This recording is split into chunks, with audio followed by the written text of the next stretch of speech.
I've just returned from Africa and I got this amazing zebra image that I wanted to show you, and I also wanted to show you the thought process that went behind capturing this image. I actually have spent quite a few years trying to get this shot, but I had an opportunity at this place called Marloth Park, which is near the Kruger National Park in South Africa, where I could get up really close to these zebra. Well, they're almost tame. Well, they're still wild, but they're kind of roaming around where you can actually walk to them.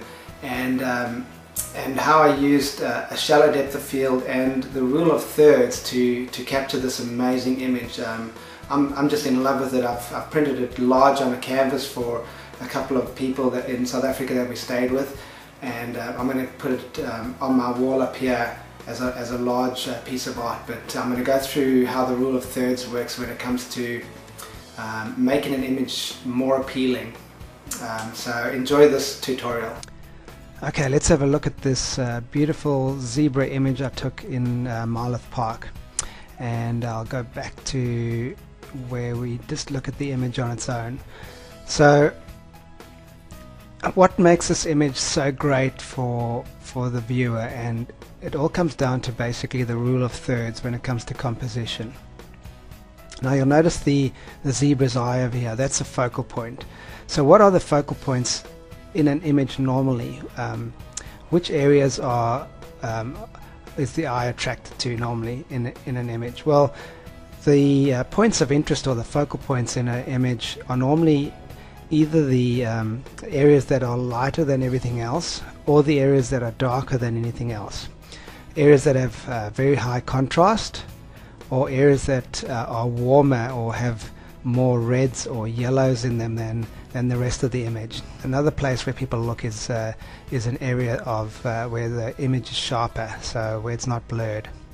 So in this image I want the viewer to come and have a look at this area over here where the zebra's eye is, and what I've done is I've photographed the zebra with its eye in focus, and I used a shallow depth of field, so basically a wide open aperture, a very wide aperture, which gives me a shallow depth of field, and I focused on her eye and had her rump, or the side of her body, out of focus.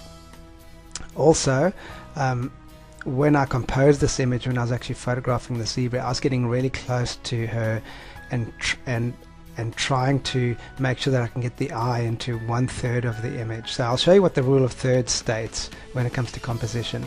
So if you break up an image into 3 equal parts horizontally and vertically, you will have 4 intersecting points where the lines intersect. Okay, and I'll go through those over here. There's one intersecting point, there's another, and there's another. So where the lines intersect are this is where you want the point of interest to be in the image. So we'll get rid of those 3 because we don't want too many points of interest. We only want one in this image, and that's the zebra's eye. So I've barely cropped this image. It's almost straight off the camera. I may have just chopped off a little bit on the left or right just to make sure that I could get the intersecting point right in her eye, where the focal point where I want it to be. Okay, so we'll get rid of that, and then I'll show you also what I did in Photoshop was I lightened her eye a little bit. I did have sun streaming into her eye, and that's why I chose this image, but I did lighten it a little bit so that I can get some of the warmth, some of the yellows to come out of that. So that's where I used the rule of thirds to create a stunning work of art that I've been trying for many years to capture, but haven't had the opportunity. So that's what the rule of thirds is, and I will also place a link on this video to my website where I've written a blog on how the rule of thirds works. One more thing before I go. I'm organizing a photo safari trip to Africa at the end of this year, and I've only got a few spaces left. I can only take 7 people with me, and a few of those spots have already been taken up. So if you'd like to come on this photo safari to Africa with me, where we will have workshops and we will critique each other's photos, and I'll show you all the settings I use and the equipment that I use to capture the best wildlife pictures, make sure you sign up on my website brentmailphotography.com. It's going to be an awesome photo safari at the end of this year. Have a great day.